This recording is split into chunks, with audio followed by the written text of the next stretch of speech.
Hello everyone, I'm here with Amy Beaulieu. Believe me, her surname was something that I really tried my luck with. And I'm grateful and I'm hopeful that it sounds perfect. Amy is this beautiful sunshine angel. Why do I call her sunshine angel? Because she's somebody who's helping not just corporates, but even personal, private, emotional, upheavals that you go through. She is a wonderful coach. And I would love to ask Amy her journey as to how did she become or how is she thriving as a coach today in this world. And Hi, thank Dr. you so Kiitty. much for being part of my Sunshine Project. And and thank you for inviting me. I'm super happy to be here. As you know, I feel about you as my sunshine. So thank you. We'll be spreading sunshine together. Yes. Um, my journey that brought me to coaching was from being a young child. I knew I always wanted to help others. That was in my core. I started my career journey actually getting my social work degrees, both my bachelor's and my master's in social work. And I did a lot of victims work. So the therapy that I was providing were for people who were unfortunate enough to have been victims of crime, of course, many in their own homes, horrible abuse cases and such. I did that for many years and found that it was, although a very rewarding career emotionally, at the same time, emotionally, it was draining. And Right. I found myself longing to reach people on a broader scale and in a more uplifting environment with hopefully more positive outcomes. And so I fell in love with the learning and development avenue in corporate training. And lucky enough, I worked for several companies that put me through additional training, which allowed me to get my certificate in two different coaching models. And that's where I saw the blend of my therapy skills, knowing and understanding human behavior, and bringing that not only into my facilitation of classes, but now bringing that also to the coaching arena. And so there is a big difference between coaching and therapy, but the luck for me, or the blessing for me, is that that knowledge of human behavior that was my foundation for so many years allows me to help people overcome those typical human behaviors that detract from our quality of life. And that's where I've been the last, oh gosh, 8 years. I've been in the coaching arena rather than the therapy arena, and loving it. Wow. I think people who come across you, I'm sure they're going to be touched and you're going to help them Thank you. immensely.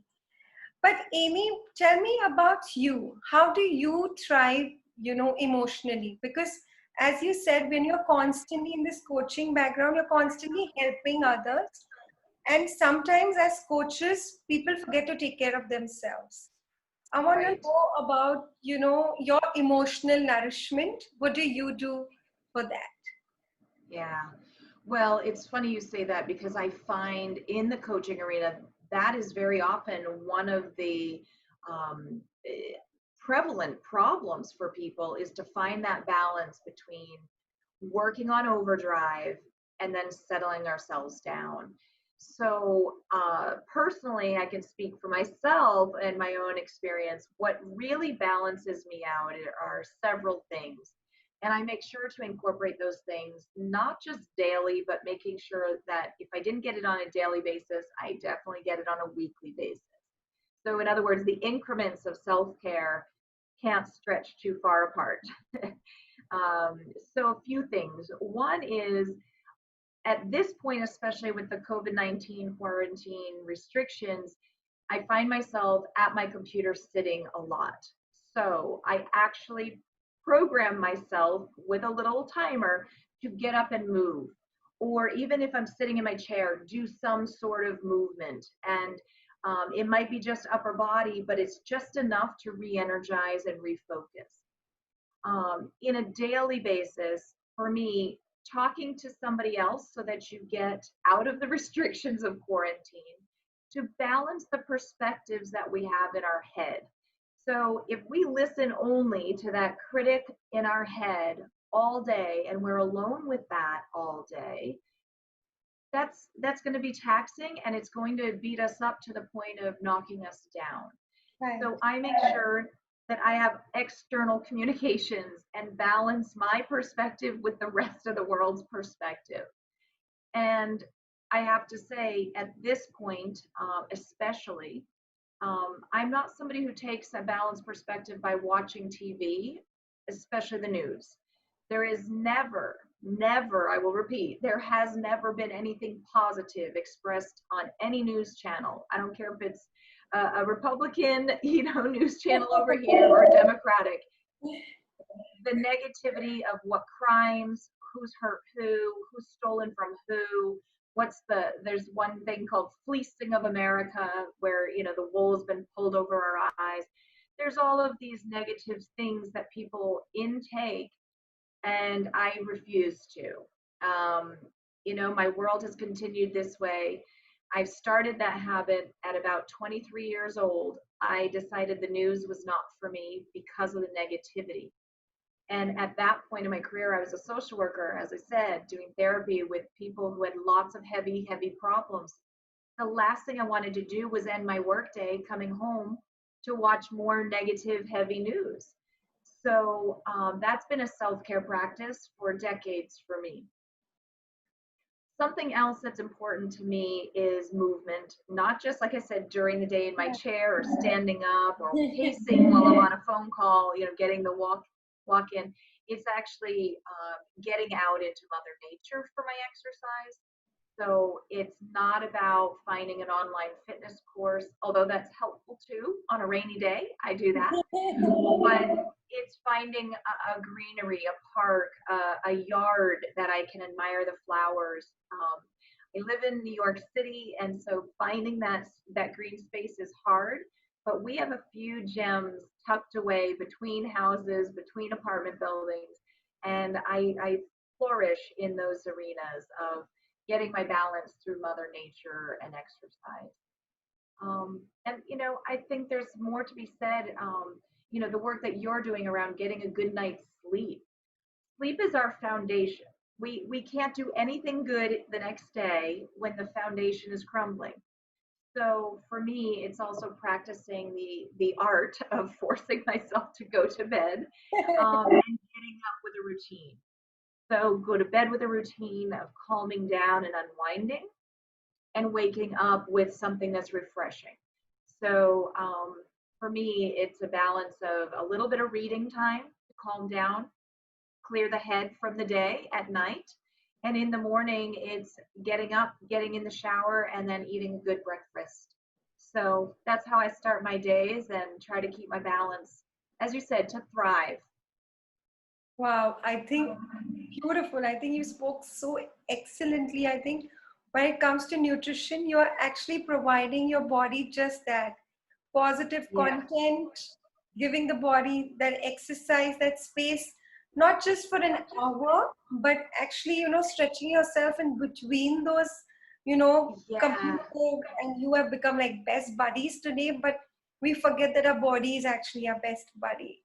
So it's so beautiful. true. And I think the one thing that I love that you spoke is we balance ourselves by getting out in nature. So nature is actually such a beautiful balance that we are blessed with.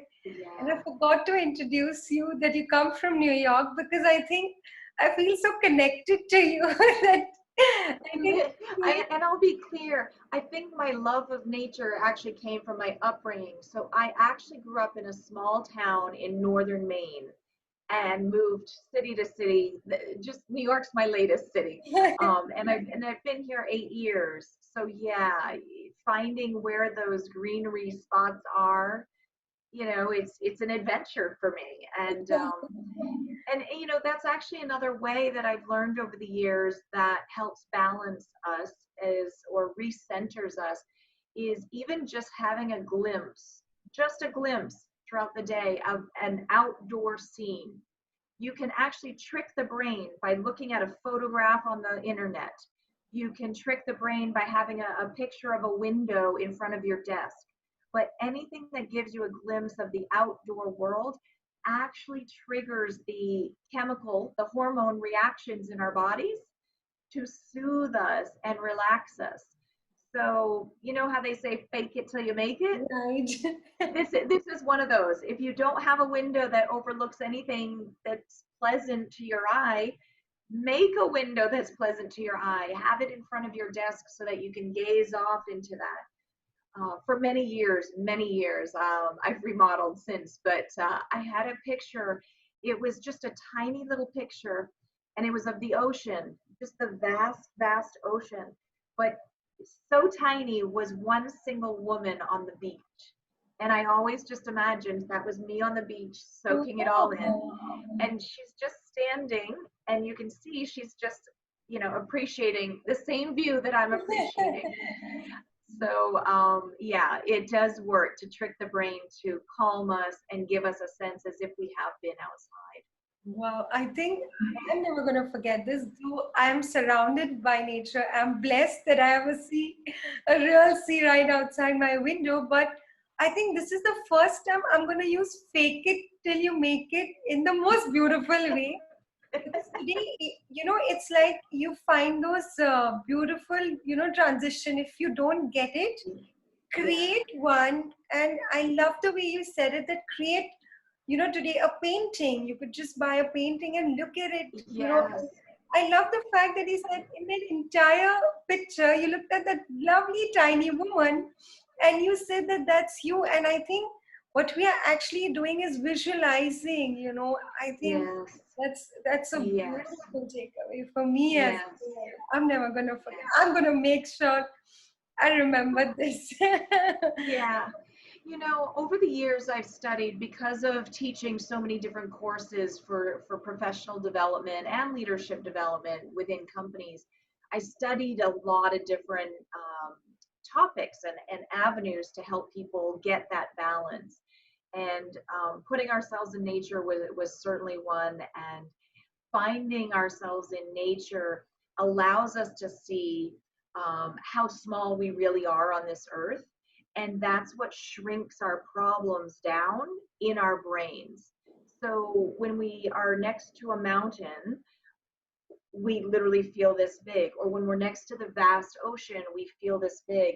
And it literally shrinks those things that we had previously thought were overwhelming and so much larger than us.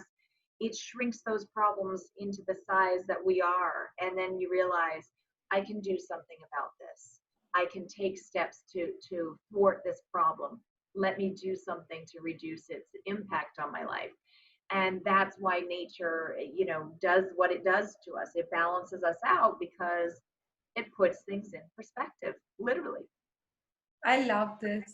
I think I always love nature, but I love the way you brought the whole thing out so beautifully well. I am loving this. Amy, if there is something like, you just spoke about being overwhelmed, Yeah. today, because of this whole new world that we are in today, um, Yeah. what would be, an advice or something that you would give somebody who feels, overwhelmed or can't deal with it either physically, emotionally, financially today? Yeah. What would be those two or three takeaway points that, somebody could apply right away? Yeah. Yeah. I think anxiety is climbing, and part of the problem is we're all anxious at the same time, collectively as a globe. And that's a difficult thing because oftentimes when one faces anxiety, they're not facing anxiety at the same extreme level or at the same time as other people. In other words, usually we're like popcorn, like I have a good day and you have a bad day, and then right, and Yeah. we're at different levels of anxiety. And so, what I would say is make sure that you're surrounding yourself with people who calm you, not people who rile you up. And so I call it limited exposure, and not about COVID at all, but limited exposure to negativity limited exposure to somebody who might handle their anxiety more, less healthy than you, let's say. So in other words, they're higher strung. In other words, minimize your exposure to those people, maximize your exposure to those people who bring you a sense of control, who bring you a sense of security, who bring you a sense of calm, peace.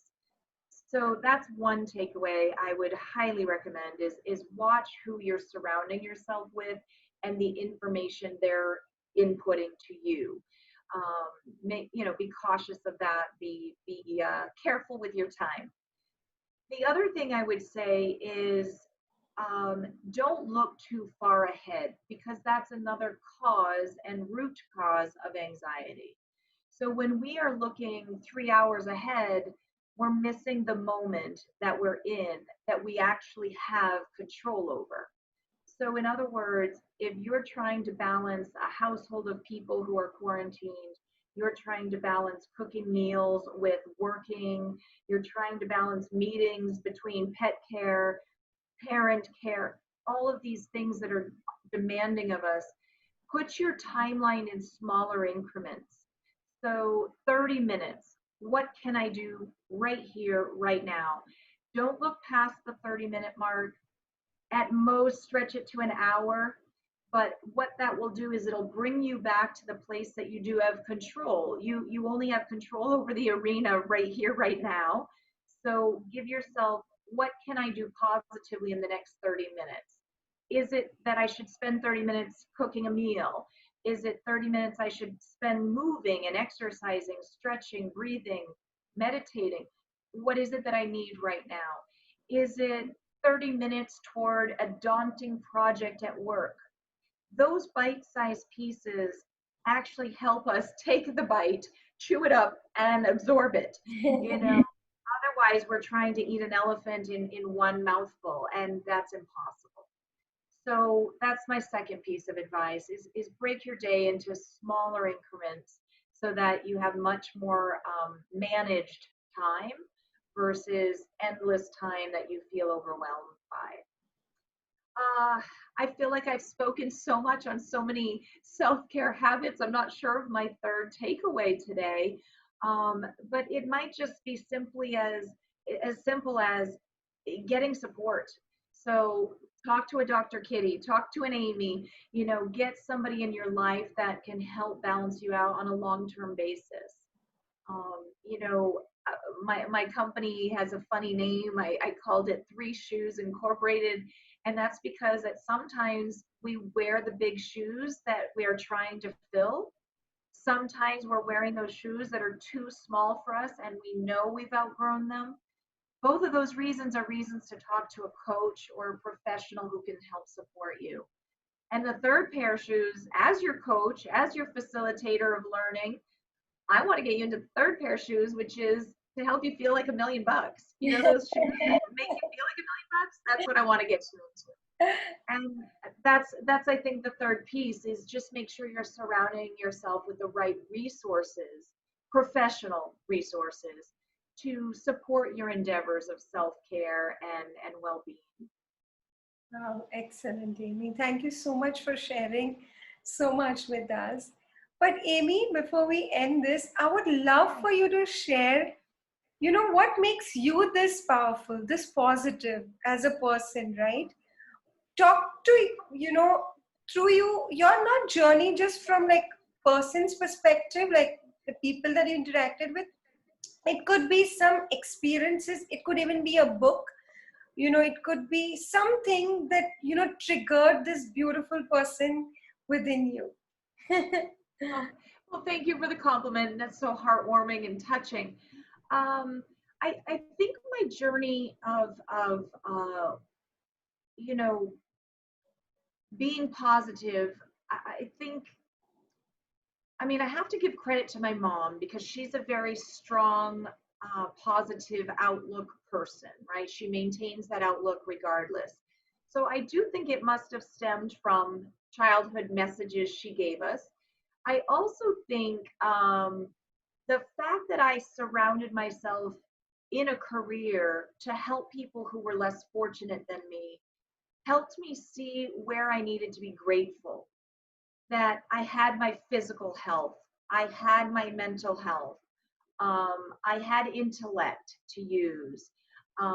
I had places where I felt empowered to make choices to do something good with my time.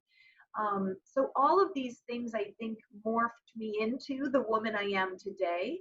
So I don't want to say, surrounding yourself with negative things then promotes positivity, because I don't think that's for everybody. But where maybe this outlook comes from is a sense of gratitude. I can't help myself but to see an unfortunate circumstance. What's the silver lining? What am I learning from it? What positive can I bring from this, whether it's for myself or a group of people? And I think gratitude and a positive outlook have to be foundational to help us, navigate this tough world that we're in. Wow, beautiful. I can totally agree when it comes to gratitude because, and I think that is why people, like you, Amy, as you said, look, we'll always look for that silver lining. And it's so beautifully put that, whatever is out there, when you really look for that silver lining, you don't even have to look for it at times when that becomes like your habit, like you Exactly. just see. And I think gratitude is like the foundation practice of information. Yes. And I think that is what got me close to you, the aspect of gratitude. Yeah. And is Yes. there anything, Amy, that you would want, to drop us, and anything, a giveaway, anything? Say it again. Is there anything else I Also, want to add? yeah, would you like to add something? It Yes. could In be, fact, you reminded me. Um, there is a poem. Actually, I'm not even sure if it's a poem, but it's not rhyming as I recall it. But that's because certain phrases out of it are what have lived with me. I came across this saying, desiderata, Desiderata,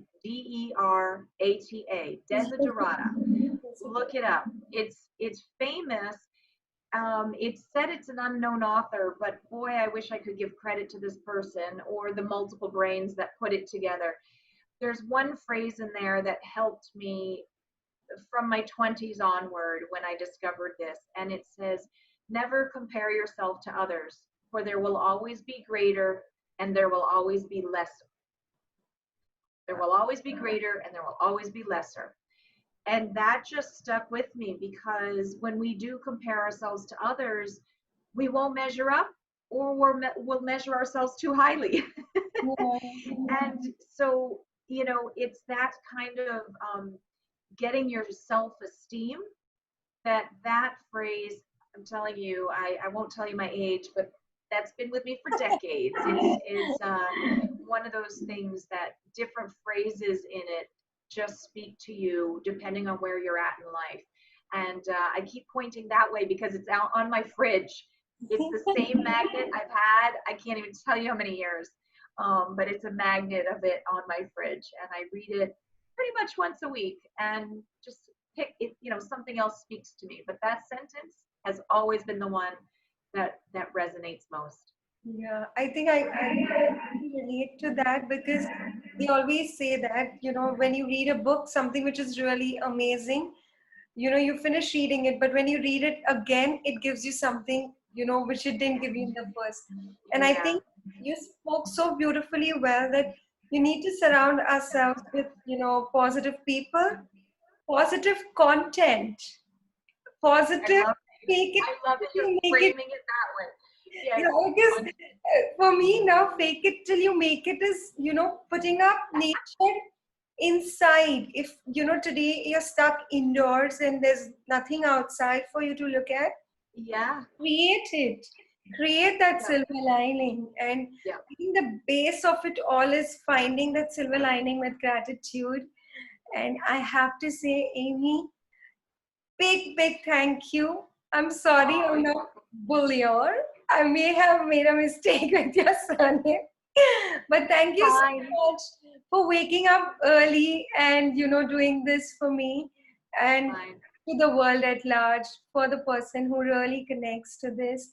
I'm so grateful to you, Amy, for doing this and sharing so much of your wisdom out there. Thank you. Thank you for I'm being appreciative.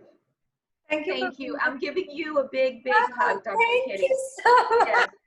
So across the miles, feel that. Wow. And I so appreciate you for hosting this. And I look forward to many, many more Sunshine Angels to hear from and learn from. Thank you. You are one, and I think I'm so grateful that this sunshine life gets to experience this beautiful sunshine angel, and I can see this beautiful sun rising, just behind you. So it's It's like true. a double focus or a double attention to that energy. Thank you so much, Amy, for doing this.